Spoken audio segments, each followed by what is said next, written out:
De ontem para hoje, de novo, eu tô com essa tosse alérgica. Então não é gripe, não é resfriado, não é nada. É só uma tosse. Já tô debaixo de chá aqui de orégano que me ensinaram, que ajuda bastante. E se não melhorar, depois eu compro um antialérgico, porque eu começo a tossir, né? E aí atrapalha um pouquinho aqui a fala e a aula. Mas vocês vão me ajudar, eu sei que vocês vão. Mas já tô pedindo perdão, se eu começar a tossir, vocês esperam um pouquinho que eu volto. Tá bom? Então nós vamos começar aqui em nome de Jesus. 1 Coríntios, capítulo 1. Vamos pôr o pano de fundo aqui e começar lendo esses ensinos que Paulo deixou para essa igreja e que cabe para todos nós hoje como cristãos também, assim como todas as outras cartas.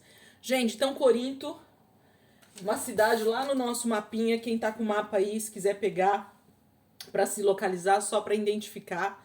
Nós estamos lá embaixo, indo pro sul, vamos dizer assim, né? No nosso modo de ver. Nós estávamos lá em cima em Tessalônica, lá na Macedônia, e agora a gente desce tudo lá, a região da Grécia, e nós vamos parar lá embaixo, num porto chamado Corinto, uma cidade bem próxima de Atenas, que existe até hoje. Corinto também existe até hoje, mas tem outro nome, né? Mas está lá ainda, dentro da Grécia. E a gente está do ladinho aí de Atenas, que é uma cidade que existe até hoje. Então a gente está numa região mais baixa, né? Onde Paulo teve que fugir de Tessalônica pela perseguição e foi parar lá em Corinto. E lá ele ficou aproximadamente 1 ano e meio. A palavra fala, isso está lá em Atos 18, né? Até anotei aqui. Depois, se alguém quiser voltar lá em Atos 18 e 19, vai contar sobre essa viagem de Paulo para a cidade de Corinto e vai falar algumas coisas que aconteceu ali durante a passagem de Paulo à cidade de Corinto. Paulo ficou bastante tempo lá em Corinto, né? Em vista do que ele ficou em Tessalônica, que foram semanas simplesmente, como a gente viu nas últimas aulas, já em Corinto ele passa aproximadamente 1 ano e meio. Então pensa vocês, gente, se Paulo conseguiu fazer com que a cidade de Tessalônica e as cidades ali ao redor fossem totalmente impactadas pela palavra de Deus, pelo evangelho, e eles começaram a fluir, né, em Deus, avançando com a pregação do evangelho e ganharam muitos irmãos ali para Cristo na região da Macedônia e da Acaia. Você imagina agora Paulo chegando em Corinto e conseguindo ficar com esses irmãos aproximadamente 1 ano e meio. Então, se em semanas Paulo incendiou Tessalônica com a palavra de Deus, eu imagino o rebuliço realmente que Paulo fez na cidade de Corinto e ali em Atenas e naquelas cidades ao redor. Com certeza, esse 1 ano e meio que Paulo ficou por ali, ele conseguiu deixar muito ensino, deixar muito fundamento, deixar muita palavra de ensino para essa igreja que estava então se iniciando ali na cidade de Corinto e nos arredores, né, nas cidades vizinhas ali a Corinto. Então eu acredito que realmente essas duas cartas de 1 e 2 Corinto, ela é tão grande em conteúdo e em correção de ensino, justamente porque Paulo permaneceu muito tempo nessa região, muito mais do que em todos os outros lugares praticamente que ele passou. A cidade de Corinto foi uma das que ele mais permaneceu durante a sua segunda viagem missionária. Então Paulo fez realmente um trabalho muito forte, alicerçou muito bem esses irmãos ali em Corinto, tá bom? Então por isso que a gente vai ter uma carta bem grande, de praticamente acho que 14, 13 capítulos, né? 14, 15, 16 capítulos tem o livro de 1 Coríntios, depois a gente tem mais, acho que 12 no livro de 2 Coríntios. Então vocês percebem que é bem extenso essas duas cartas de Paulo para essa igreja, e ele vai então corrigir muitas coisas que ele já tinha deixado ensinado lá, que ele já tinha deixado um grande fundamento apostólico, mas que aos poucos essa igreja foi começando a tomar alguns rumos e Paulo precisava vir com essas cartas trazendo então auxílio e correção. Então, por isso que a gente vai ver muitos assuntos diferentes dentro do mesmo livro. Então, se preparem que a gente vai falar um pouco de tudo do que é a vida cristã em comunidade e como Paulo, então, está ensinando e corrigindo essa igreja, que traz esse ensino para nós também. Essa carta, ela foi escrita aproximadamente entre o ano 50 e 57. Há muita divergência de datas, quando a gente olha em estudos, em livros, a gente encontra em média do ano 55 ao ano 57, mas já tem outros que falam no ano 52. Então, por não ter um relato histórico muito preciso dessas datas, é que eles deixam então isso num intervalo de tempo, tá? Então não existe uma precisão exata do ano em que essa carta foi escrita, não existe. Não tem um consenso teológico a respeito disso, mas aproximadamente entre o ano 50 e o ano 57 depois de Cristo. Então nós temos nada aí 20 e poucos anos após a morte do Senhor Jesus, né? Então a gente tem aí Paulo em Corinto depois mais ou menos de 20 e poucos anos da morte de Cristo e ressurreição dele, ok? Então, para a gente colocar esse pano de fundo. Então, Paulo está na sua segunda viagem missionária, quando ele chega em Corinto, saído lá de Tessalônica, né, corrido praticamente, por causa da perseguição. Ele viaja, então, vai para aquela região ali da Grécia, da Acaia, e para lá em Corinto, ok? Se vocês quiserem depois ler o texto em Atos, é muito importante para ajudar na compreensão daquilo que a gente vai estar lendo aqui dentro do livro de Corinto. Mas está lá no capítulo 18 e 19. Então podem ler esses dois capítulos lá de Atos dos Apóstolos, que vai falar sobre essa parte da viagem missionária de Paulo e sobre especificamente quando ele está ali na cidade de Corinto. Tá bom? Vamos lá, vamos entrar então dentro da carta e a gente vai falar um pouquinho mais sobre aquilo que Paulo começa a ensinar para nós, tá? Então, o pano de fundo tá aí. Ele passou um tempinho razoável pregando o evangelho ali, com certeza ganhou muitas vidas para o Senhor, e agora nós temos passado algum tempo, Paulo está já em Éfeso, tá? Então, Paulo escreve a carta aos Coríntios da cidade de Éfeso, e ele já está na sua terceira viagem missionária, e aí ele recebe notícias. Lembra que eu tenho dito para vocês que essas cartas que Paulo escreve às igrejas é uma resposta a notícias, cartas que ele recebe através dos irmãos que estão nessas cidades. Então ele começa a receber cartas da família, dos parentes, né, ou da família de Cloé, ok? Ele vai falar aqui dentro da carta que são essas pessoas que estão avisando Paulo a respeito do que está acontecendo ali na igreja de Coríntios. E aí ele começa então a ajudá-los através dessas cartas, através dessa correção doutrinária, tá bom? Então Paulo já está em Éfeso, já na sua terceira viagem missionária, quando ele começa a receber notícias a respeito da igreja de Coríntios, e ele começa então a mandar essas cartas como resposta.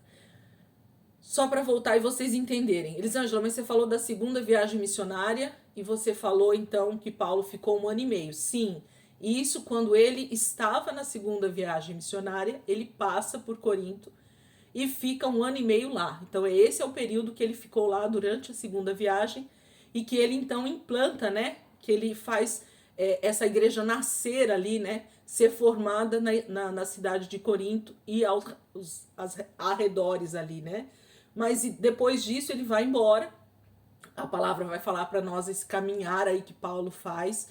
Tá lá em Atos 18 e 19. Ele volta para Jerusalém, depois ele vai para Antioquia. E aí quando ele para em Éfeso, ele começa na terceira viagem missionária, ele começa a receber notícias então dos irmãos lá em Corinto e do que estava acontecendo dentro da igreja, ok? Então nós podemos pôr aí entre o tempo em que Paulo ficou ali de 1 ano e meio e o tempo em que ele agora recebe notícias, vamos colocar uma média de tempo aí entre 3 e 5 anos, tá? Só para vocês se localizarem. Entre o início da segunda viagem missionária de Paulo, quando ele chega em Corinto, e esse momento em que ele está escrevendo cartas para corrigir esses irmãos a respeito dos erros que estão acontecendo ali com os irmãos em Corinto, tá bom? Então, ele implanta a igreja 1 ano e meio, na segunda viagem missionária.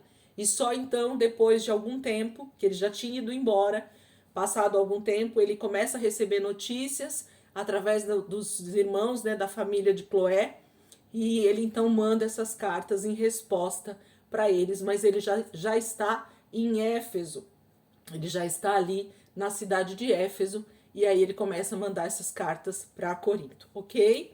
Então, entendido aí o pano de fundo, né? Depois, se vocês quiserem anotar, pede o vídeo, que aí eu mando e vocês conseguem fazer melhores anotações aí se precisar. Vamos entrar dentro do livro? Então, 1 Coríntios, capítulo 1, versículo 1. Eu vou ler primeiro do versículo 1 até o versículo 9, e aí depois a gente dá continuidade. Então, 1 Coríntios, capítulo 1, versículo 1. Diz assim: Paulo, chamado para ser apóstolo de Cristo Jesus, pela vontade de Deus, e o irmão Sóstenes, a igreja de Deus, que está em Corinto, aos santificados em Cristo Jesus e chamados para serem santos, com todos os que, em toda parte, invocam o nome de nosso Senhor Jesus Cristo, Senhor deles e nosso. A vocês, graça e paz da parte de Deus, nosso Pai, e do Senhor Jesus Cristo. Versículo 4. Sempre dou graças ao meu Deus por vocês, por causa da graça que dele receberam em Cristo Jesus, pois nele vocês foram enriquecidos em tudo, isto é, em toda a palavra e em todo o conhecimento, porque o testemunho de Cristo foi confirmado entre vocês, de modo que não falta a vocês nenhum dom espiritual, enquanto vocês esperam que o nosso Senhor Jesus Cristo seja revelado. Ele os manterá firmes até o fim, de modo que vocês serão irrepreensíveis no dia de nosso Senhor Jesus Cristo. Fiel é Deus, o qual chamou a comunhão com seu Filho Jesus Cristo, nosso Senhor. Então vamos parar um pouquinho aqui para a gente entender o que Paulo começa essa carta falando, né? Ele faz a sua saudação e eu gostaria de reforçar o seguinte, gente. O entendimento sobre a palavra apóstolo, sobre esse ministério apostólico, sobre o que é ser apóstolo, precisa estar muito claro para nós durante todas essas nossas aulas. Porque se eu não compreendo o que é ser um apóstolo, o que é ter um chamado apostólico, eu não consigo compreender por que Paulo principalmente inicia as suas cartas falando isso. E por que ele vai falar outra coisa, lá no versículo 15, 16, nós vamos entender isso, eu vou falar isso para vocês quando a gente chegar lá. Mas entender por que Paulo começa falando sobre isso, as suas cartas, por que ele coloca isso em ênfase, é muito importante. Então, não deixem passar nada, mas compreendam e busquem a compreensão de tudo aquilo que a palavra de Deus traz para nós. Nenhuma palavra, nenhuma vírgula, nenhum tio está aqui por acaso. Então, Paulo sempre vai iniciar suas cartas falando sobre esse chamado apostólico. E o que é o apóstolo, então, gente? Que nós deixamos lá no dicionário para vocês verem. Vou ler de novo aqui, tá aqui no dicionáriozinho que a gente fez para vocês. E eu vou colocar outras palavras, inclusive, aqui durante essa semana. O apóstolo nada mais é do que um delegado, um mensageiro, alguém enviado com ordens. Então, o chamado apostólico, que Paulo diz aqui que ele é chamado para ser apóstolo de Cristo Jesus, fala desse chamado de ser enviado com ordens, com uma notícia, com uma mensagem específica. E Paulo então diz que ele foi chamado por Cristo Jesus para ser apóstolo. Então, o principal ofício ou o principal ministério de Paulo era esse, de entrar nas cidades, de entrar nos lugares onde Deus estava enviando Paulo em suas viagens e ser esse mensageiro e ser esse alguém que leva consigo uma ordem, uma mensagem a ser ministrada, a ser pregada, e esse era o seu papel. O papel de Paulo, nós vamos perceber principalmente aqui na carta aos Coríntios, não era o papel de ficar como pastor ou como alguém que está ali simplesmente para pastorear ovelhas e cuidar delas. Não, o chamado dele ia além, no sentido de realmente desbravar, deixar um alicerce muito profundo e depois continuar o seu caminho. Paulo era alguém que então estava pronto a entrar, né, a fazer com que as cidades fossem afrontadas espiritualmente, vamos dizer assim, e assim ele conseguisse levar essas ordens que o Senhor Jesus tinha dado para ele, que era a pregação do evangelho.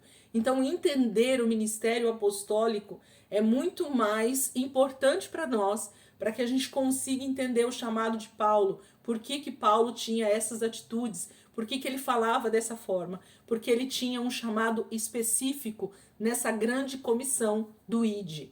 Então ele sabia o que é que ele tinha que fazer. Ele tinha que estar na frente, ele tinha que chegar desbravando, ele tinha que chegar colocando fundamentos, ele tinha que colocar alicerces, ele precisava ensinar o que precisava ser ensinado e depois ele tinha que continuar. Ele não podia parar, ele não podia criar fundações ali para a vida dele. Então por isso que ele sempre vai enfatizar que esse era o chamado dele. O chamado de ser apóstolo, de ser esse mensageiro, de chegar, entregar a mensagem, entregar a ordem e depois ir embora, ok?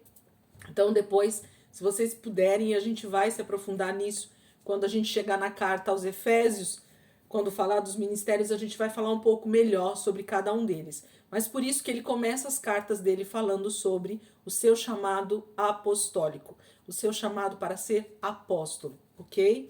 Então não tem nenhum glamour nisso não, tá, gente? Eu queria que vocês também deixassem isso muito claro para vocês. Nenhum dos 5 ministérios existe glamour neles, porque para ser um apóstolo, alguém precisa ser justamente o mais corajoso de todos, né? Porque aonde ninguém chegou, o apóstolo vai chegar primeiro e ele vai chegar com ordens e geralmente o reino, né, estabelecido ali, seja muito provavelmente das trevas, vai resistir. Por isso Paulo era tão perseguido, porque ele justamente chegava para confrontar territórios onde já estavam tomados por outras divindades, por outros deuses, né, que eram adorados naquelas regiões. Por isso tanta afronta. Então não existe glamour nenhum em ser chamado de apóstolo. Ele só está dizendo qual era o ministério para o qual Deus o havia chamado, ok? Então por isso que ele começa dizendo isso. E ele está com o irmão Sóstenes aqui, né? É um irmão que o está acompanhando e está próximo dele enquanto ele está escrevendo essa carta. Versículo 2. Então, a igreja de Deus que está em Corinto, aos santificados em Cristo Jesus e chamados para serem santos, com todos os que em toda parte invocam o nome de nosso Senhor Jesus Cristo, Senhor deles e nosso. Eu queria que você grifasse 2 palavras para que a gente desse ênfase nelas aí. A palavra santificados e a palavra chamados para serem santos. Porque eu vou ler de novo e eu quero que você perceba o que Paulo está dizendo aí para nós no versículo 2. Então, a palavra santificados e a palavra chamados para serem santos. Cadê meu outro celular? Vamos lá. 1 Coríntios, capítulo 1, versículo 2. Então, Paulo está dizendo aqui para nós o seguinte. Na outra versão, eu vou ler aqui que alguém pode estar com ela. Versículo 2. A igreja de Deus que está em Corinto, aos santificados em Cristo Jesus, chamados para ser santos, com todos os que em todo lugar invocam o nome de nosso Senhor Jesus Cristo, Senhor deles e nosso. Então, Paulo fala 2 coisas que, se nós não nos atentarmos no que ele está falando, a gente pensa que ele está falando sobre a mesma coisa. E ele está falando de 2 coisas diferentes e distintas naquilo que ele está querendo comunicar nesse versículo. Como assim, Elisângela? Ele diz assim: a igreja de Deus que está em Corinto, aos santificados em Cristo Jesus. Então, o primeiro termo que ele usa é os santificados em Cristo Jesus. A respeito do que Paulo está falando quando ele fala que a igreja de Corinto e eles são os santificados em Cristo Jesus. Ele está falando sobre o processo da regeneração. E a gente vai entender um pouco melhor essa palavra regeneração em tantos outros versículos que Paulo também vai falar sobre isso. Porque essa palavra santificados aqui, no hebraico, ela é agiasmo ou agiazo, ok? Depois eu vou colocar lá no dicionário para vocês terem.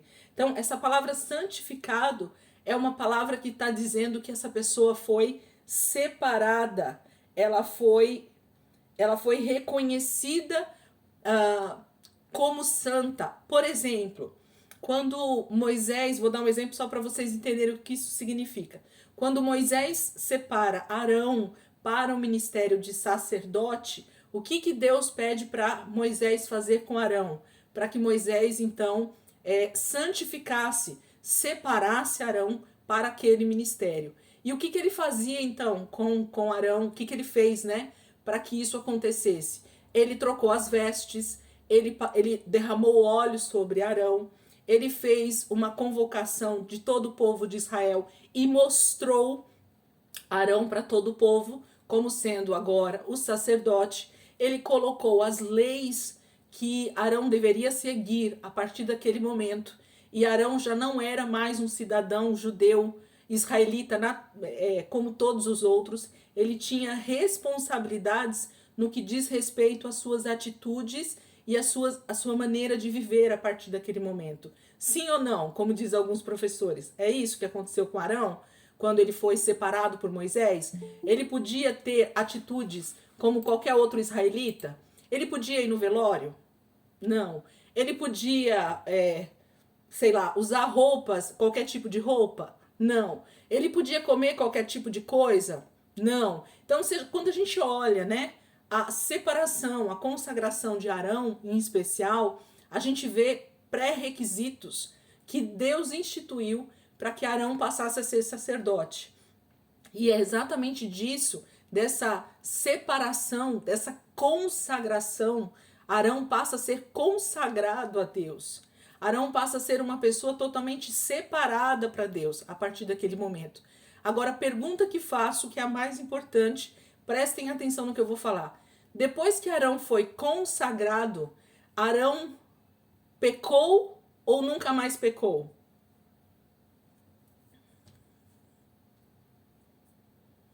Pecou, façam assim. Ou não pecou, façam assim. Pecou, não é isso? Então, o processo de consagração, ele pecou, tá? Várias vezes, inclusive.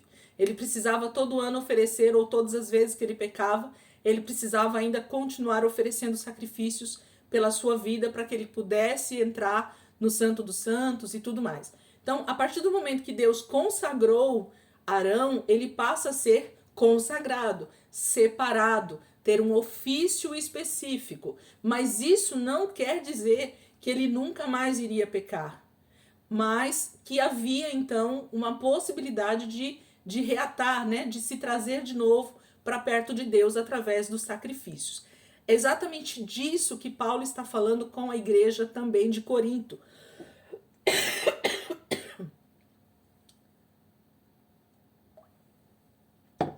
Quando ele fala aos santificados, ele está falando aos que foram regenerados, aos que foram alcançados pelo sangue de Jesus e que agora são de Cristo, agora aqueles que são salvos pela graça, pela fé. É disso que ele está falando. Esse primeiro santificados está falando de algo que Deus fez por mim e por você, sem mérito nosso, sem que nós fizéssemos nada por isso. O preço foi pago por Cristo. Então, esses santificados têm a ver com a regeneração que acontece com todo cristão, independente de nós fazermos algo ou não. Quando nós cremos, nós somos santificados em Cristo Jesus, separados para Ele. Então, Paulo está dizendo isso. Aí ele continua. E chamados para serem santos. Agora ele diz que depois que eu sou santificado pela salvação a partir de Cristo Jesus, eu tenho um chamado agora para ser santo, que é o quê? Agora sim, começa um processo de santificação que agora sim precisa da minha participação, porque eu vou decidir me santificar, ser santo, ser separado para Deus. Então essa palavra santo aqui desse segundo termo que Paulo usa, no grego é agio. Muito parecidas as palavras, mas por isso que elas têm diferença no seu sentido. Eu vou falar a primeira, o que está escrito aqui, ó. A primeira, santificados, no grego é agiazo, que significa entregar ou reconhecer, ou ser respeitado, ou santificado, separar das coisas profanas e dedicar a Deus, consagrar coisas a Deus, dedicar pessoas a Deus. Então tá falando desse processo que Deus nos separa, que Deus faz o trabalho, né? Então esse primeiro, santificados, fala disso. Agora esse segundo, santos, quer ver, ó? Cadê? Chamados para ser santos, é a palavra ágio no grego. Ágios. E essa palavra significa algo muito santo, ok? Então é alguém que decidiu ser santo para Deus, decidiu agir em obediência à palavra de Deus para que nós possamos ser santos como ele é santo. A palavra santo ou santidade nesse sentido fala de alguém que decide obedecer a palavra de Deus, independente das circunstâncias. Por que Deus é santo? Porque ele não pode pecar, porque ele é totalmente santo, obediente, justo. Todos os atributos de Deus diz respeito a alguém que decide honrar a sua própria palavra. Então, quando Deus diz que nós podemos ser santos como ele é santo, ele está dizendo que se eu decidir olhar para a palavra e decidir obedecer a palavra como ela é, eu vou ser santo como ele é, ok? Então, agora sim, passa a ser da minha responsabilidade esse serem santos. Nós fomos chamados para ser santos. Depois de santificados, regenerados, agora sim chamados para ser santos. Fácil ou difícil, gente? Esse versículo. Fácil, não é? Mas se a gente não prestar atenção, a gente não passa batido nesses dois santificados e chamados para ser santos.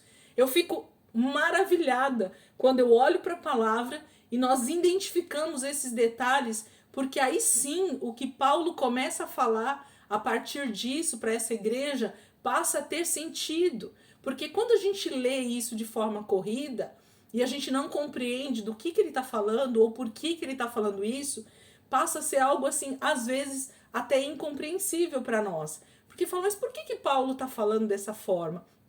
Por que ele quis dizer isso? Né? Mas eu já não sou santo? Né? Então, a primeira santificação aqui está falando de um processo que Deus faz, que não depende do homem. Mas o outro processo agora depende inteiramente de mim, em obediência à palavra, entende? Então, existe essa diferença que nós precisamos identificar durante toda a leitura das cartas ou da própria Bíblia, né? Porque senão a gente incorre muitas vezes nesses pequenos erros de interpretação do próprio texto, ok? Vamos continuar, versículo 3.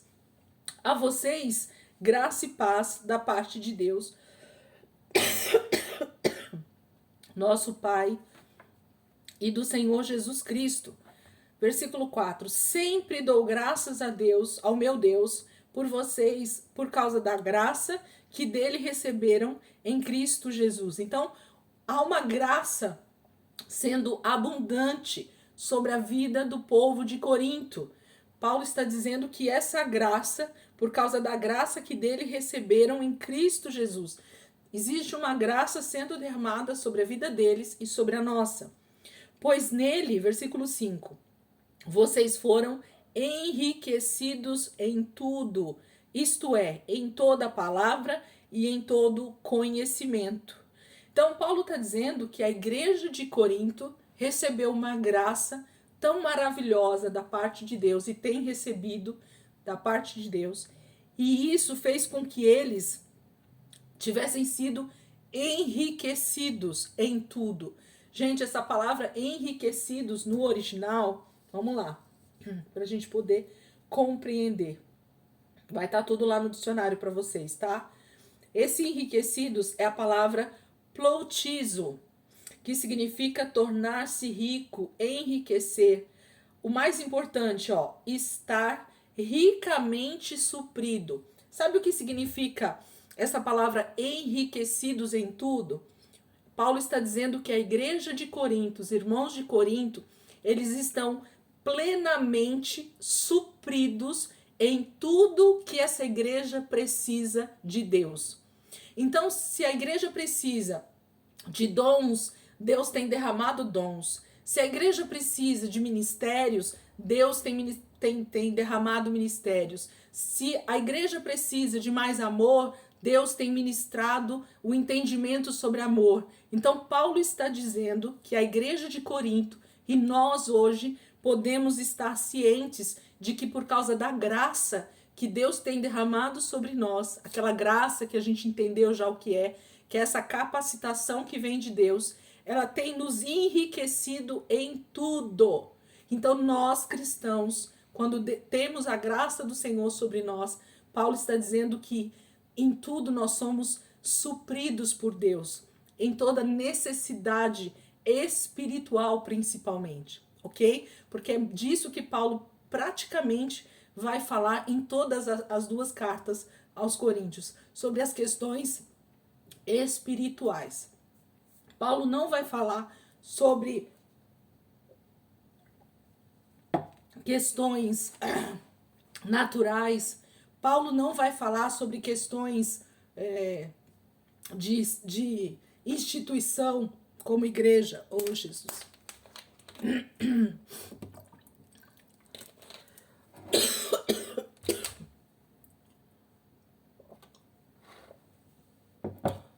Acabou o chá, vou para a água. Paulo não vai falar sobre a questão institucional da igreja. Olha, irmãos, vocês precisam colocar as cadeiras pretas. Olha, irmãos, vocês precisam ter a parede preta porque fica melhor o reto projetor. Paulo não vai falar sobre essas coisas com a igreja de Corinto. Paulo vai tratar em toda a carta sobre questões espirituais, sobre questões de maturidade do corpo de Cristo. É disso que Paulo vai falar. E ele começa essa carta dando um ânimo de que em tudo eles foram enriquecidos. Ou, se você puder colocar aí na sua Bíblia ou na sua anotação, plenamente supridos. O que você precisa, igreja de Corinto? Deus tem te dado. Então, tudo que vocês podem imaginar em questões espirituais, a igreja de Corinto, ela foi enriquecida em tudo. E a gente vai ver isso dentro da própria carta. Olha o que ele continua dizendo, versículo 6. Porque o testemunho de Cristo foi confirmado entre vocês. Olha só o que ele continua dizendo. Versículo 7. De modo que não falta a vocês nenhum dom espiritual. Quais dons que faltam na igreja de Corinto? Nenhum. Ok? Então, versículo 7. De modo que não falta a vocês nenhum dom espiritual. Enquanto vocês esperam que o nosso Senhor Jesus Cristo seja revelado. Então, até a volta de Jesus, igreja de Corinto, irmãos agora da aula de quinta-feira, em tudo vocês foram enriquecidos e não falta nenhum dom espiritual para vocês. É isso que Paulo está falando para a igreja de Corinto. Até que Jesus volte, por causa da graça que Deus tem derramado sobre vocês, vocês têm sido enriquecido, plenamente suprido com todos os dons espirituais necessários para ter uma igreja saudável, para ter uma igreja abundante, para ter uma igreja suprida em tudo, para ter uma igreja saudável. Aliás, para ser, né? Para ter não, perdão pelo termo, para ser uma igreja saudável, ok? Porque a igreja somos nós. Versículo 8. Ele os manterá firmes até o fim, de modo que vocês serão irrepreensíveis no dia de nosso Senhor Jesus Cristo. Aí ele diz quem é fiel. Fiel é Deus, o qual os chamou à comunhão com seu Filho Jesus Cristo, nosso Senhor. Então, como é que eu vou ser achado irrepreensível no dia em que Cristo for revelado, na volta de Jesus? Porque fiel tem sido Deus que me colocou em comunhão com seu Filho Jesus Cristo. Gente, esse entendimento sobre relacionamento com Cristo precisa também ser a nossa base, a nossa maior orientação de vida espiritual. Porque o crente que não tem vida com Deus, o crente que não tem vida de relacionamento com Deus no seu dia a dia, ele vai se tornar um crente carnal. Por quê? Nós vamos perceber isso dentro da carta aos Coríntios. Ele vai mostrar que Deus tem enriquecido a igreja com tudo que ela precisa através da graça que Deus tem nos dado. Mas quem é que faz com que isso seja realmente abundante e isso seja aparente, né? Que isso seja demonstrado em poder de Deus? Eu e você. Só que se eu não sou alguém que tem comunhão com Cristo Jesus no meu dia a dia, se eu não tenho vida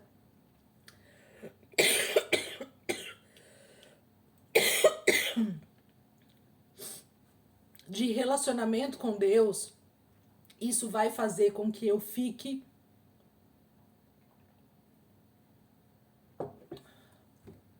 definhando espiritualmente. Então eu vou ser aquele crente que sempre vai estar com dificuldades no seu relacionamento com os irmãos, na sua vida pessoal, principalmente com Deus, na sua vida familiar, na sua vida em sociedade.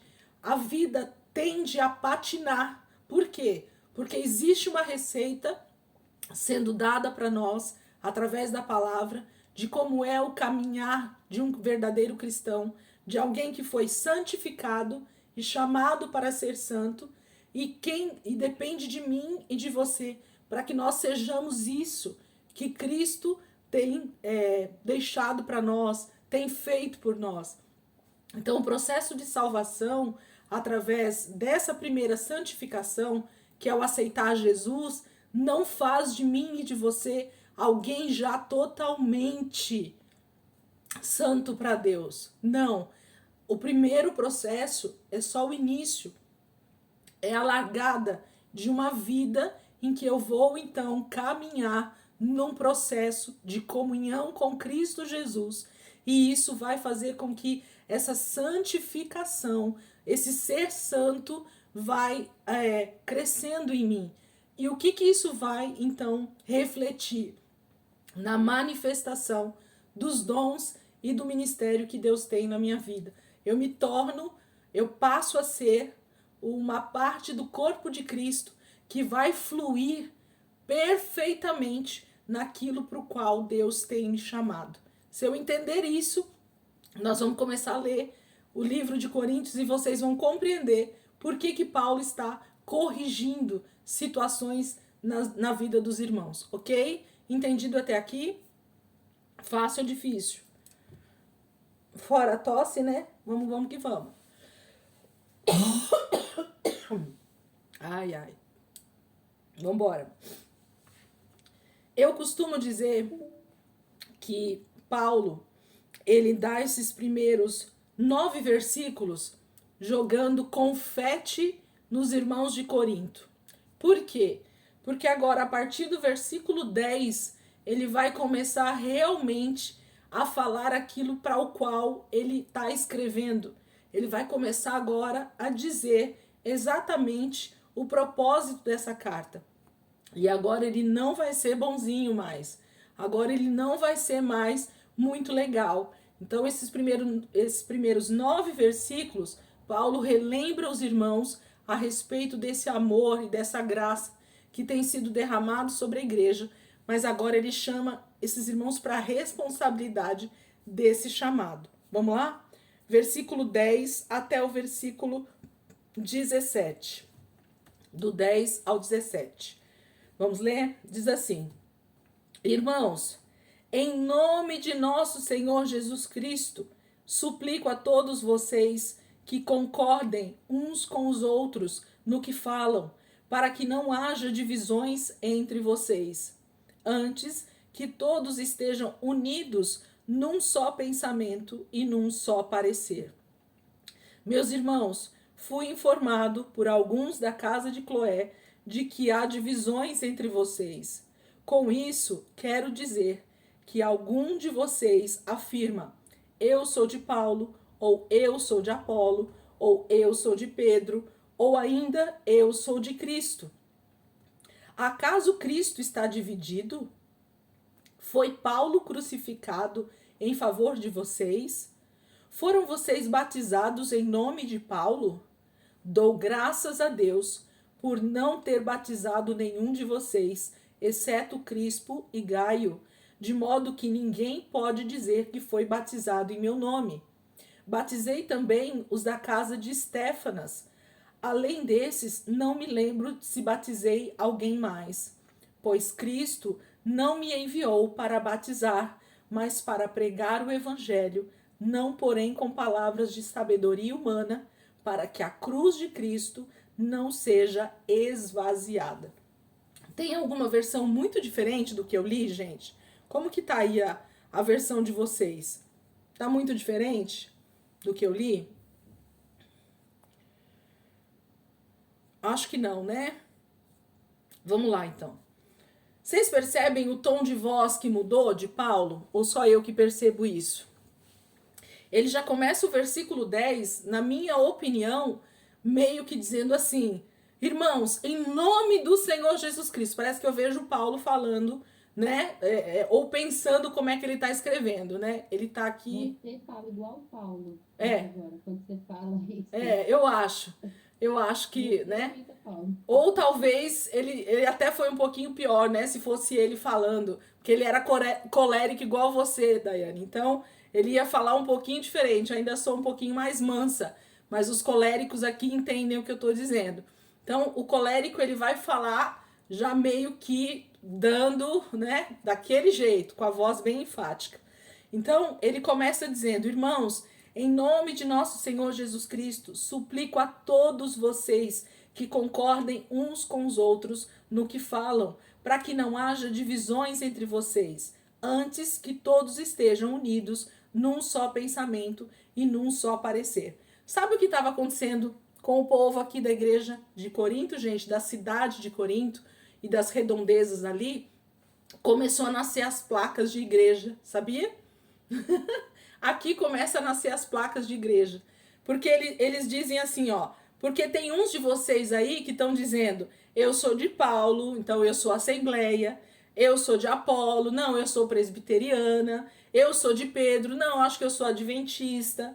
Não, eu sou de Cristo, acho que eu sou a igreja cristocêntrica, ok? Então, o que Paulo está dizendo aqui para nós? Nesse momento, os irmãos ali da região de Corinto e dos arredores começam a querer achar que cada um deles tem uma maneira de ver o evangelho, uma maneira de ver a igreja de Cristo, uma maneira de pregar a palavra de Deus, uma maneira de viver igreja.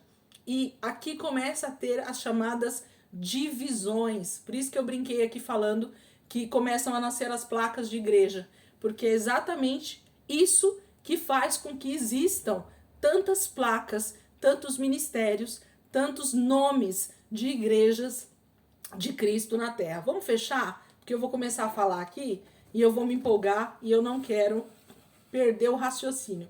Voltem bem rápido, tá? 18 pessoas aí, bora lá, gente.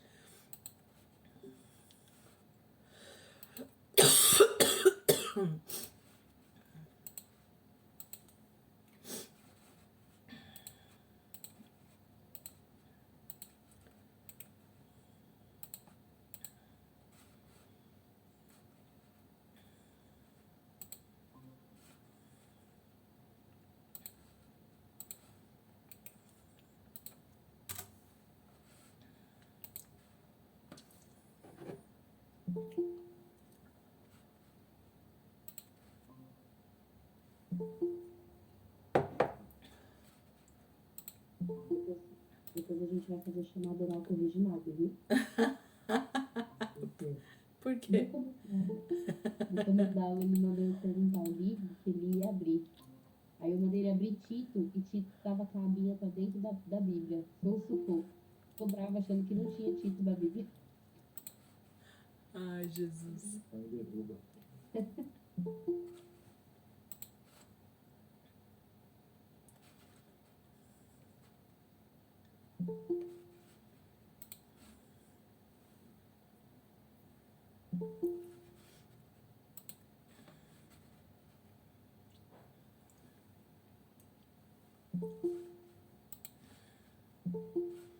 Oi, Dani, você entrou aí? Tudo bem? Aninha, não tinha falado antes. Beth, Paulinha, glória a Deus, gente. Já tinha começado a aula, vocês entraram, eu já tinha começado, não falei oi pra vocês. Ah, Senhor. Amém. Ô, Jennifer, você também tá aí, ô, glória. Glória a Deus.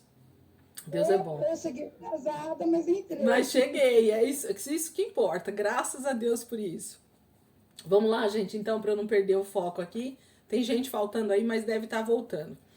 Então, o que está acontecendo aqui com os irmãos ali em Corinto e que continua acontecendo conosco há mais de 2000 anos, desde a fundação, né, do ministério apostólico e dessa pregação do evangelho e da igreja de Cristo nascendo? O primeiro entendimento que a gente precisa ter a respeito disso que Paulo está falando é a respeito do corpo de Cristo, ok?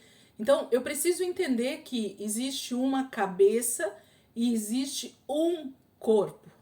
Nós estudamos na carta aos Tessalonicenses que não existem vários corpos, mas existe um só corpo. E ele vai ser o único corpo que vai ser, então, arrebatado por Jesus e que vão se tornar, então, esses santos que vão estar com ele. Queridos, a gente precisa entender que nós somos a igreja de Cristo, a igreja de Deus.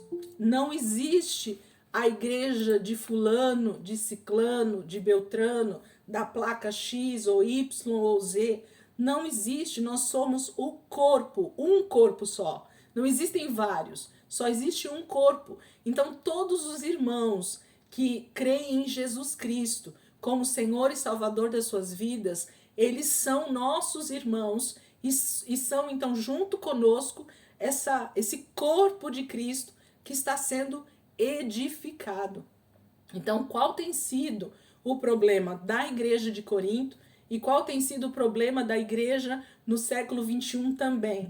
A questão justamente das divisões, das contendas, das discussões a respeito de assuntos que eu acho que é de um jeito e você acha que é de outro e o outro acha que é de outro, porque Pedro fala uma coisa, porque Paulo fala outra coisa, porque Apolo está falando outra coisa, e a igreja então está formando agora pequenos grupos que estão seguindo mestres, que estão seguindo os seus mentores. Então nós tínhamos ali na região agora de Corinto pessoas que estavam seguindo, muito provavelmente irmãos que seguiam a doutrina, né, ou os ensinamentos do jeito de Pedro. A gente tinha pessoas que estavam ali seguindo Paulo e tinham pessoas que estavam seguindo Apolo. Mas o que esses irmãos tinham em comum? O evangelho de Cristo.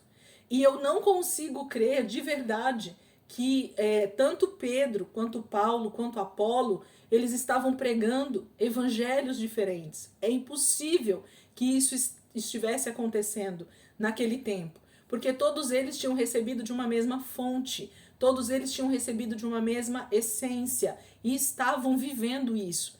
Então, o que está acontecendo com a igreja de Corinto e o que acontece comigo e com você? Exatamente a questão de cada um começar a viver a sua vida da forma que acha que é o evangelho. Então, quando eu não tenho, por isso que ele fala da comunhão com Cristo Jesus, lá no versículo 9. Porque todo cristão que tem vida com Deus, todo cristão que vive uma vida de relacionamento com Deus, ele vai passar a ver realmente o próximo como a si mesmo. Ele vai começar a ver a igreja de Cristo como um só corpo. Ele vai começar a ver esse processo de comunhão, de ferro afiando ferro, como algo extremamente necessário para que o corpo de Cristo cresça. Então, pensem comigo, é que não está nessa parte ainda, mas eu quero que vocês pensem um pouquinho comigo. Como é que o seu corpo, pensa no seu agora aí. Como é que o seu corpo, cada membro do seu corpo, cada parte do seu corpo vai fazer o que ela bem entende. Você imagina se a nossa mão começasse a pegar em coisas que a gente não quer. Pensa, se o nosso pé quisesse andar por lugares que nós não queremos. Se o nosso estômago começasse a digerir coisas que nós não queremos que ele faça a digestão. Se o nosso fígado quisesse agir da forma que ele quiser. Entende o que eu estou querendo dizer? Se o corpo é um só, ele precisa conjuntamente agir em benefício de todo o corpo. Então eu não posso. Quem tem coragem de pegar um martelo e martelar o próprio dedo? Tem alguém aí que consegue? Que gosta, masoquista, né? Pega lá o martelo, eu vou bater aqui no meu dedo porque eu acho legal. O que é isso, gente? Eu estou fazendo com o meu corpo aquilo que não é para ser feito. E por que então, se eu não pego o martelo e bato no meu dedo, por que eu tenho coragem de falar mal do meu irmão? Por que eu tenho coragem de agir mal com outra pessoa dentro do corpo de Cristo? Por que eu tenho coragem de, sei lá, fazer uma fofoca a respeito de um outro ministério? Por que eu tenho coragem de falar mal do pastor X, do pastor Y? Entende? Eu tô batendo com o martelo no meu dedo. É bom bater com o dedo o martelo no dedo? É gostoso? Então, se não é bom bater com o martelo no dedo, por que eu e você e a igreja de Corinto estamos começando a nos separar como pequenos grupos que agora se dizem conhecedores da real verdade? Por quê? Porque a gente não compreendeu, porque a igreja de Corinto não estava compreendendo nesse momento qual era o papel dela como corpo de Cristo. Por isso que Paulo começa a falar exatamente isso aqui nesse versículo. Ele diz, eu estou sendo informado pela família de Cloé que vocês estão com divisões aí entre vocês. Vocês estão se dividindo, vocês não concordam mais com os mesmos pensamentos. Cada um agora quer agir conforme a sua própria vontade, como corpo de Cristo. E é impossível que isso seja uma realidade espiritual dentro da igreja, dentro do corpo de Cristo. É impossível. E aí houve aí a separação dos grupos. Aí ele diz no versículo 13, acaso Cristo está dividido? Essa questão do corpo, gente. Acaso Cristo virou vários corpos agora? Ele virou vários Cristos? Acaso fui Paulo crucificado em favor de vocês, para vocês quererem me seguir, né? Quererem ser um grupo baseado em Paulo? Fui eu que fui crucificado, Paulo está dizendo.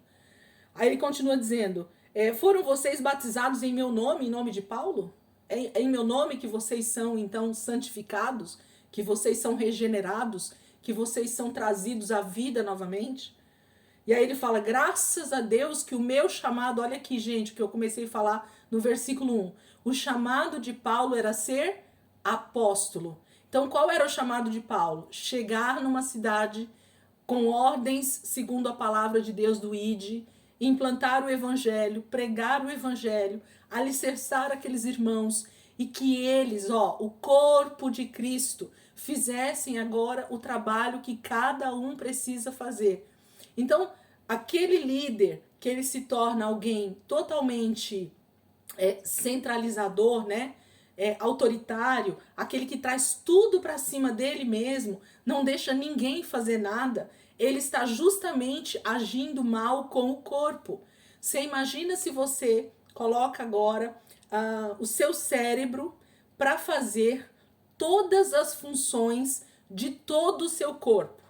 Então agora você vai virar para o seu cérebro e vai falar para ele assim, cérebro, a partir de agora você vai fazer a função do pulmão, você vai fazer a função do fígado, você vai fazer a função do coração, você vai fazer a função da minha mão, você vai fazer a função dos meus nervos, você vai fazer a função do meu rim. O que vai acontecer com o seu cérebro, gente?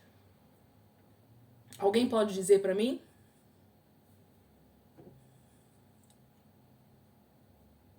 Vai em parafuso. Sobrecarregar. Sobrecarregar. E o que possivelmente vai acontecer? Vai entrar em parafusos. E o que vai acontecer com esse membro? Com essa parte do corpo?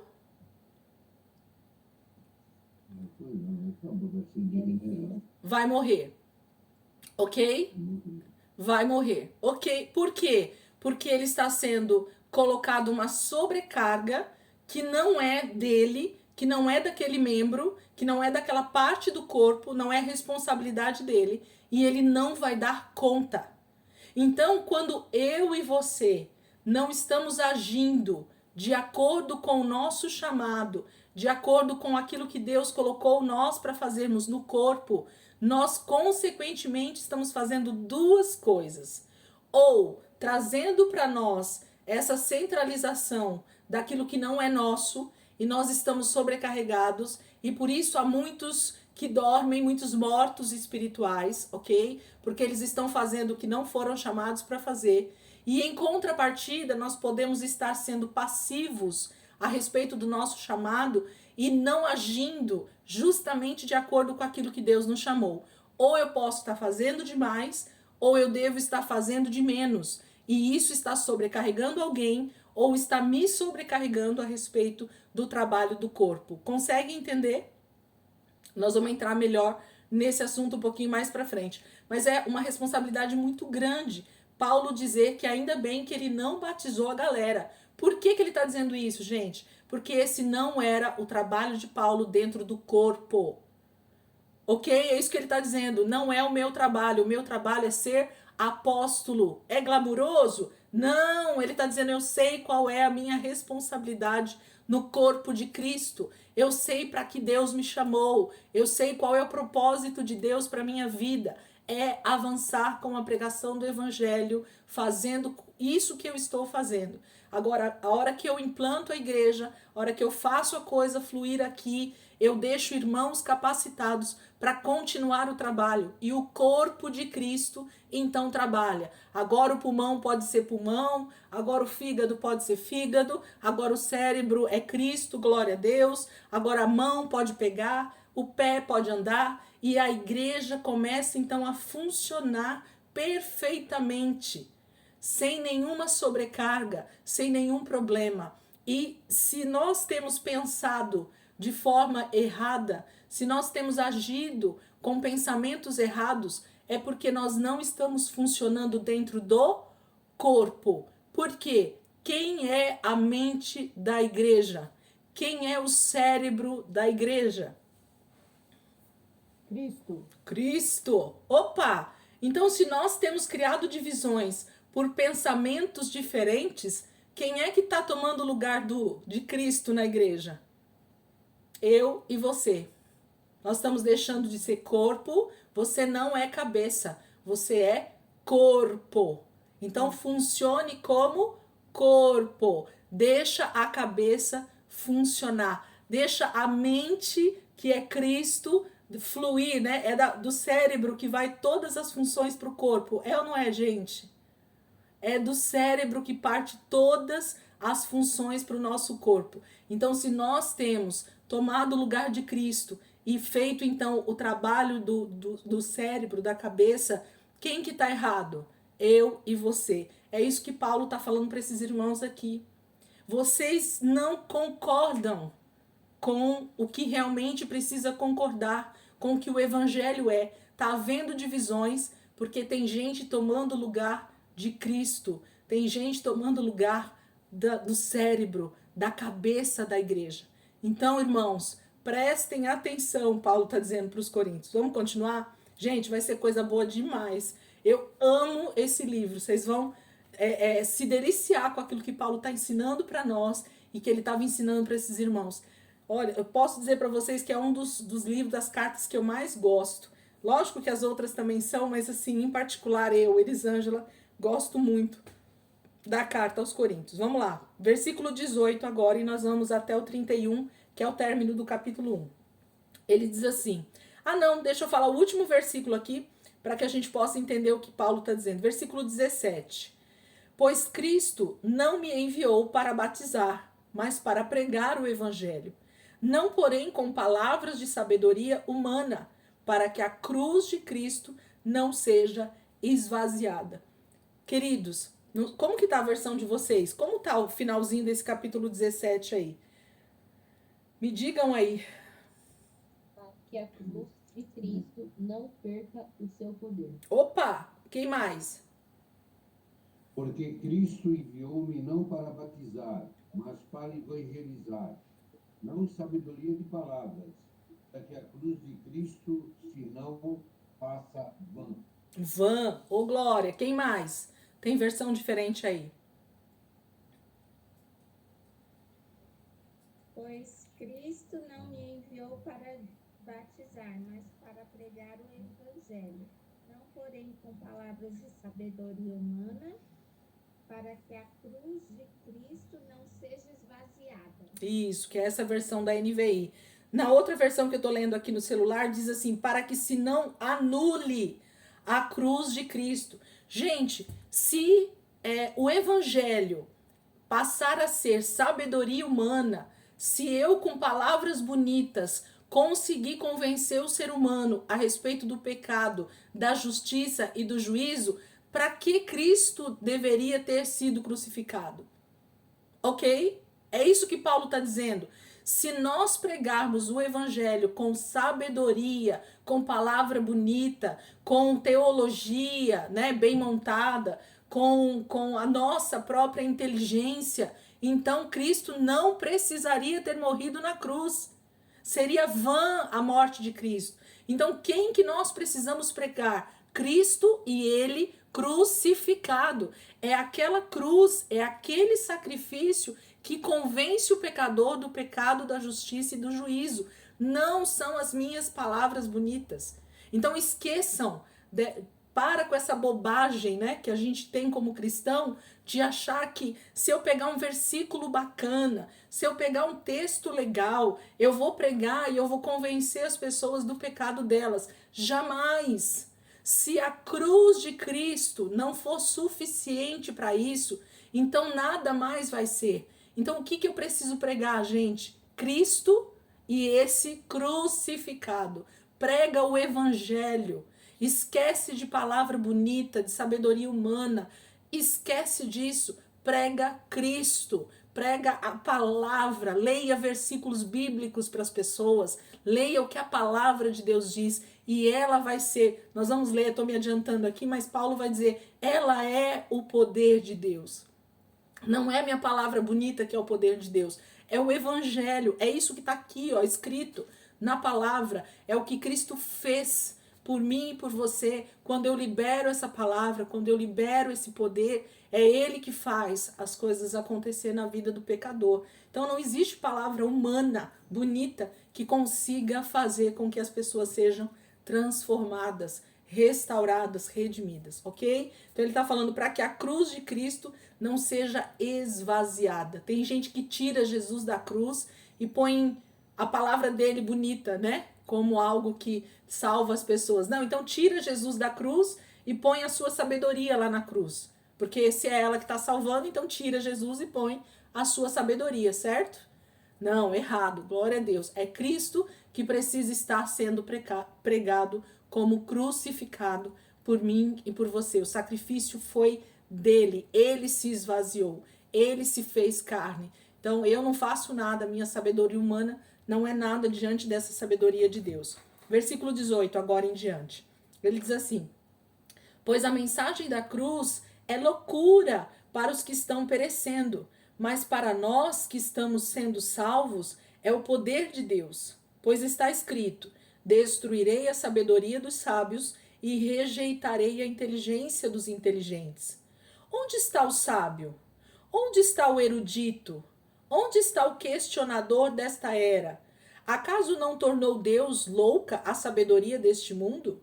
Visto que na sabedoria de Deus O mundo não o conheceu por meio da sabedoria humana.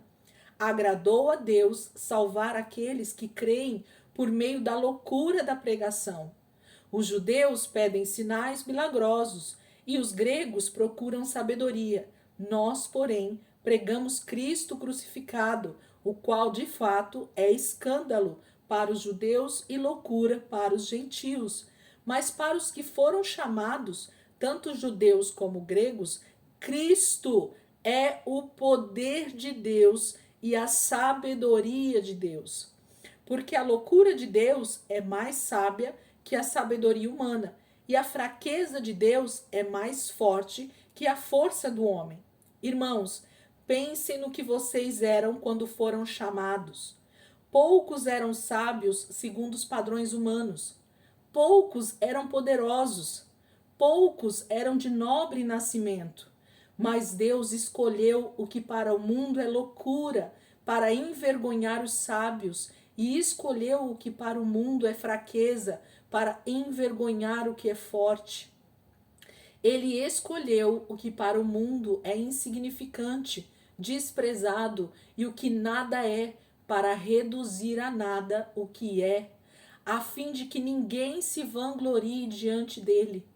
É, porém, por iniciativa dele, que vocês estão em Cristo Jesus, o qual se tornou sabedoria de Deus para nós, isto é, justiça, santidade e redenção, para que, como está escrito, quem se gloriar, glorie-se no Senhor.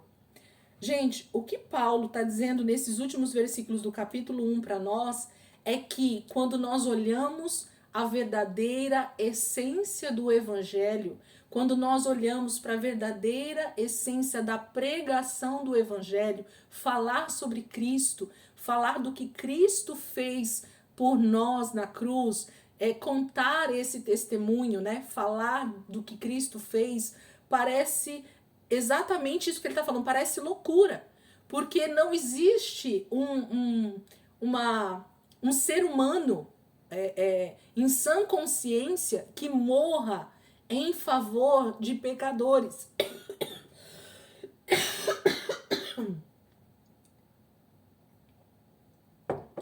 Não há nenhum ser humano em sã consciência que se entregaria como réu no lugar de alguém que era realmente o pecador, o que havia cometido o delito.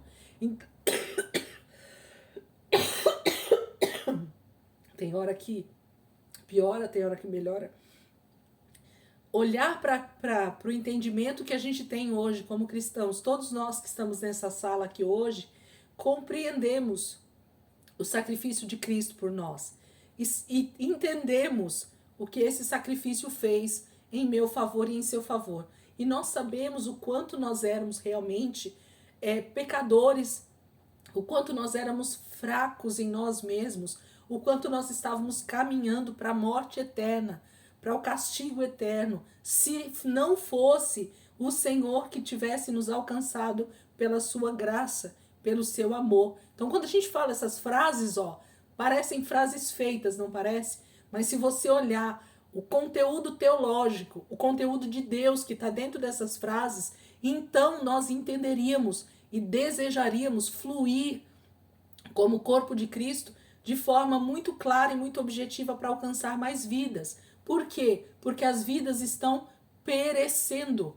As vidas, cada pessoa que morre sem conhecer o Senhor ou sem receber realmente esse poder de Deus na vida dela, ela está indo caminho de morte eterna.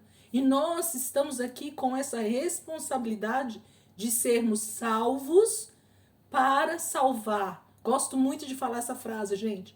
Se nós não entendermos que nós fomos salvos para salvar, nós não temos um propósito definido na nossa cabeça daquilo que é o ID, daquilo que é o chamado de Deus para todo cristão.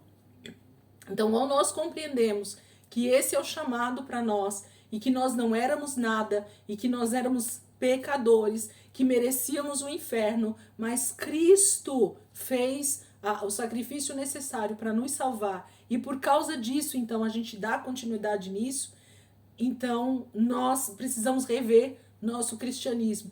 É isso que Paulo está falando. Irmãos, pensem no que, versículo 26, irmãos, pensem no que vocês eram quando vocês foram chamados. Poucos eram sábios, segundo os padrões humanos. Quem é que era sábio aí, gente? Ninguém, só Jesus. Poucos eram poderosos, poucos eram de nobre nascimento. Então Paulo está dizendo que nós não tínhamos mérito nenhum, nem para a sociedade e nem para Deus. Nós não tínhamos condições de sermos prósperos na nossa vida se não fosse o Senhor. Nós não tínhamos condições de ser abençoados no sentido dessa palavra real, né? Que é ter a bênção de Deus sobre as nossas vidas, se não fosse o Senhor. Então ele termina o capítulo 1 dizendo: você quer se gloriar? Você quer se vangloriar? Glorie-se no Senhor. O que ele quer dizer com isso? Levanta os seus olhos para Deus e diz: Senhor, se não fosse o Senhor. Se não for o Senhor todos os dias da minha vida, sendo realmente o meu Deus, cuidando de mim, fazendo a diferença na minha vida, eu não seria nada, Senhor. Eu não teria o que eu tenho. Isso precisa ser uma verdade declarada na nossa boca. Se nós não entendermos esse favor de Deus na nossa vida, como cristãos, na nossa vida espiritual, que nós vamos entender que o poder de Deus que opera em nós e através de nós vem deles, queridos. O maior erro da igreja de Corinto e das igrejas em geral no século 21 é achar que a manifestação do Espírito Santo é para trazer glória para o homem, é para trazer vanglória para o ser humano. E nós esquecemos que a glória não é nossa, de que aquilo que Deus tem nos dado como ministério ou como dom é para ser usado em favor do crescimento do corpo.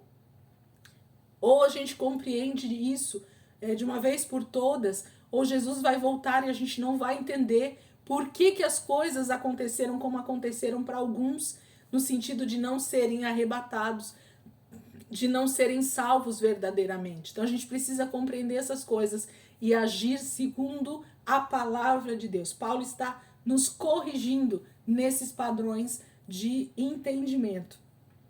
Ele diz justamente nesses versículos que a gente leu que para o judeu Jesus é um escândalo. E a gente que lê principalmente o Velho Testamento e o Novo Testamento ali, quando Jesus ainda estava caminhando, os judeus esperavam um rei que era extremamente dominador. Eles esperavam um remidor de Israel no sentido de trono físico, né? Ele achava que esse Cristo que viria, e muitos deles esperam até hoje, traria a redenção de Israel no sentido da opressão, no caso na época dos romanos ou na época dos gregos, né? Ou em outras épocas aí Israel esperava essa redenção. Mas o que eles não conseguiram compreender, que a gente vai ler a partir do capítulo 2, é que, na verdade, eles não conseguiram olhar para as Escrituras e então, com a sabedoria que vem de Deus, compreender como é que esse Cristo viria, então, sobre a terra. O nosso maior erro, gente, junto com a igreja de Corinto, é não olhar para a palavra e justamente compreender o que Deus está falando a respeito do que já aconteceu, do que está acontecendo e do que vai acontecer. E por que esse erro ocorre? Porque eu não estou tendo comunhão com Jesus Cristo, porque eu não estou tendo comunhão com a palavra, porque eu não estou tendo relacionamento com Deus. Então tudo converge para essa falta de relacionamento com Deus. E aí nós vamos ler a partir do capítulo 2, não vou me adiantar, mas ele está falando justamente desses sinais que os judeus buscam. Os judeus estão o tempo inteiro buscando sinais milagrosos para ver em que momento o Cristo vem, mas eles não conseguiram ver o próprio Cristo andando com eles na terra, e nós vamos entender por que eles não compreenderam. Os gregos, eles estão buscando sabedoria, Paulo está dizendo aqui, então os gregos estão todo o tempo buscando na lua, no sol, nas estrelas, na natureza, eles estão buscando na medicina, né? Porque os gregos já estavam descobrindo muitas coisas, na matemática. Então os gregos estão buscando sabedoria para entender Deus, para entender as coisas de Deus, quando na verdade as coisas de Deus, elas vão ser entendidas quando eu me volto para a palavra, porque quem vai nos ensinar a sabedoria de Deus é o Espírito de Deus. É isso que Paulo está falando aqui para nós também. Então, os judeus estão buscando sinais, os gregos estão buscando sabedoria, e nós, que agora fomos alcançados pela graça de Deus, o que nós estamos fazendo? Nós também estamos como os judeus, buscando sinais, prodígios e maravilhas. Nós estamos como os gregos, procurando pregar de forma eloquente, de forma bonita, buscando aí conhecimento humano para tentar fazer o poder de Deus ser manifesto, ou nós realmente temos buscado essa sabedoria que vem do Espírito Santo para que o poder de Deus se manifeste, para que a glória de Deus se manifeste, e sendo então corpo de Cristo. Deixa a mente, né? Deixa a cabeça funcionar, deixa a cabeça manifestar a glória através do corpo. Gente, você já pensou se a mão... Eu tô falando isso para que a gente compreenda, tá? Todas essas alegorias que eu tento fazer aqui, esses exemplos, aparentemente podem ser ridículos, mas eu quero que você reflita. Pensa na mão, tendo uma boca nela e falando o que ela quer, a mão falando o que ela bem entende. Pensa uma boca lá na sua perna e ela falando o que ela bem entende.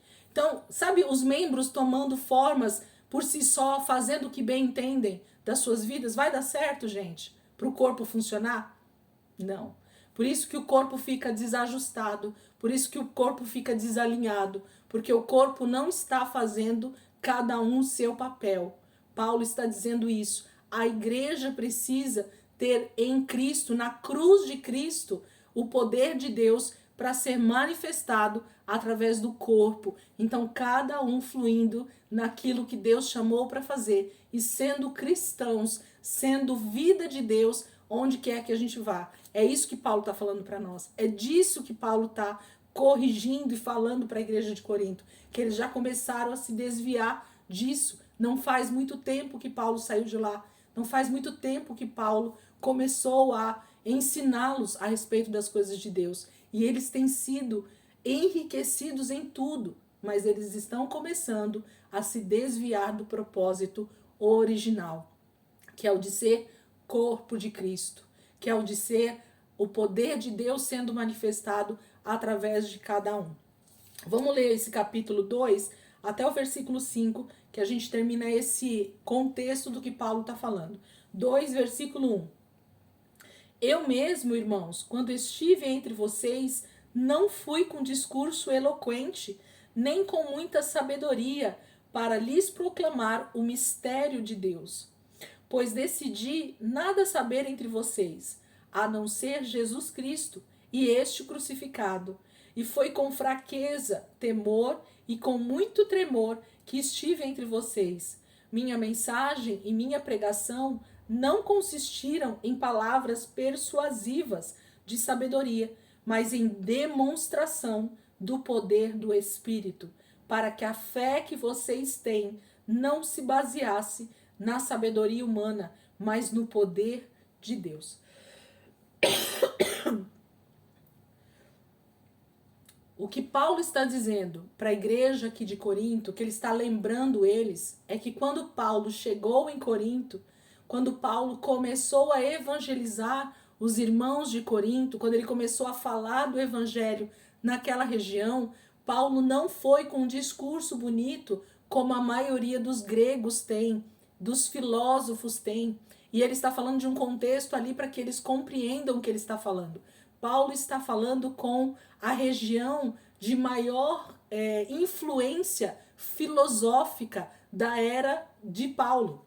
A Grécia, gente, é o berço da filosofia, é o berço dos grandes filósofos. Então nós estamos falando de uma região que Paulo teve dificuldades, entre aspas, eu vou por aqui, de fazer o trabalho do evangelho. Por quê? Porque muitos ali esperavam um Paulo, esperavam um homem extremamente eloquente, cheio de sabedoria humana, cheio de filosofia para ensinar. E Paulo então chega com Cristo e Cristo crucificado, com o evangelho puro e simples de um Deus que decidiu morrer em favor daqueles que são pecadores. E era isso que Paulo pregava, era isso que Paulo ensinava, esse evangelho completo que eu tenho falado para vocês.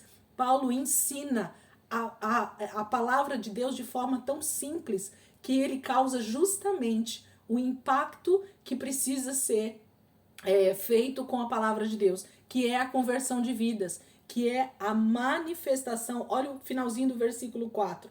Minha mensagem, a minha pregação não consistiram em palavras persuasivas de sabedoria, mas em demonstração do poder do Espírito. Então, o que Paulo fazia com os irmãos ali? Se chegava alguém endemoniado, ele orava e o demônio era expulso. Demonstração do poder do Espírito. Quando alguém era levado enfermo para Paulo, o que Paulo fazia? Orava sobre o enfermo e o enfermo era curado. Quando as pessoas chegavam se arrependendo e Paulo orava por elas, elas eram atraídas por Cristo, pela pregação do Evangelho, e elas sentiam então essa regeneração, essa salvação. Paulo impunha as mãos sobre eles e eles recebiam o poder do Espírito Santo e começavam a falar em línguas e começavam a profetizar, e o poder de Deus era manifesto no meio deles. Gente, quando uma pessoa ela é tocada pelo poder de Deus, através do poder do Evangelho, essa pessoa nunca mais é a mesma. Essa pessoa jamais vai desejar sair da presença de Deus. Agora, quando as pessoas elas são convencidas por boas pregações, por pregações eloquentes, por sabedoria humana, por teologias coaching, de Jesus vai melhorar a sua vida, a emoção toma conta e as pessoas levantam as suas mãos por pura emoção, mas não houve demonstração do poder do Espírito. As pessoas continuam doentes, as pessoas continuam enfermas, as pessoas continuam endemoniadas, as pessoas continuam com as suas vidas do mesmo jeito. Não há mudança na sociedade. Uma cidade não é transformada pelo número de crentes que existe nela. O lugar onde nós habitamos não é transformado pela presença de Jesus em nós. Então, o que está acontecendo com a Igreja de Cristo que não aconteceu com Paulo aqui? Paulo diz, a minha pregação não consistiu em sabedoria humana, mas em demonstração. Paulo demonstrava, através das atitudes de fé, o poder que o Espírito Santo tem para fazer a obra na vida das pessoas. Hoje a gente não vê mais homens e mulheres tão cheios do Espírito Santo a ponto de realmente pedir para uma pessoa que está ali endemoniada vir e a pessoa ser liberta. As pessoas não vêm mais para um cristão verdadeiro e pede para orar e a pessoa é curada. Tem os dons se manifestando na igreja? Tem, mas a gente não tem visto essa demonstração do poder de Deus no meio da igreja. A gente tem visto simplesmente apresentações de grandes grupos de música, de grandes pregadores eloquentes, mas as pessoas voltam para suas casas sem a transformação, sem a fé que é gerada através da demonstração do poder do Espírito Santo. E aí a vida das pessoas não muda, e elas não são transformadas, e elas não se tornam corpo de Cristo para continuar avançando com a pregação do Evangelho. E aí nós viramos simplesmente um clube, né, de pessoas felizes e maravilhosas que se reúnem 1, 2, 3, 5 vezes por semana para compartilhar um momento de comunhão, mas nada muda ao nosso redor. Então, Paulo está dizendo, finalizando esse trecho, que a gente vai começar depois com o versículo 6, semana que vem, mas ele está dizendo que a pregação do Evangelho para os irmãos de Corinto não consistiu em sabedoria humana, mas naquilo que para os judeus é loucura, naquilo que para os gregos aparentemente não é sabedoria, mas ele demonstrava isso através do poder que Deus ministrava através da vida de Paulo. A demonstração do poder do Espírito é que faz com que eu e você tenhamos, há uma fé, né, que é gerada em nós através da demonstração do poder do Espírito Santo na nossa vida e na vida do outro que está do nosso lado. Então, o que nós precisamos e o que Paulo está ensinando à igreja de Corinto é: nós precisamos compreender essa simplicidade do evangelho, do poder de Deus sendo operado na vida do cristão e que não tem a ver com sabedoria humana, não tem a ver com pregação eloquente, não tem a ver com divisões entre a igreja, grupos. Eu sou de Paulo, eu sou de Pedro. Pedro não é ninguém sem Cristo. Paulo não é ninguém sem Cristo. Eu sem Cristo não sou ninguém. Você sem Jesus, sem o Espírito Santo, não é ninguém. E quando nós compreendemos isso, então, aí fica mais fácil viver em comunhão uns com os outros. Paulo vai ensinar bastante isso para nós aqui dentro do livro de Coríntios. Amém, queridos? Vamos orar? Quem quer orar aí para nós terminarmos? Semana que vem a gente continua a partir do versículo 6, que vai entrar num outro assunto aqui, falando sobre isso, mas já vai entrar num outro assunto. E se preparem, que tem coisa boa semana que vem. Eu justamente dei uma parada aqui, porque tem um assunto muito forte aqui dentro do capítulo 2 e que a gente vai precisar avaliar outros textos bíblicos, e aí não ia dar tempo da gente falar hoje, tá bom? Alguém quer orar aí para eu não orar e não tossir? Pode orar, pastor. Amém. Amém. Vamos orar. Senhor, irmãos. Amém. Senhor nosso Deus e Pai, ó Deus, nós te agradecemos, Senhor Deus amado, pela tua graça, misericórdia sobre as nossas vidas. Nós te agradecemos, ó Deus, pelo teu cuidado, Senhor. E nós te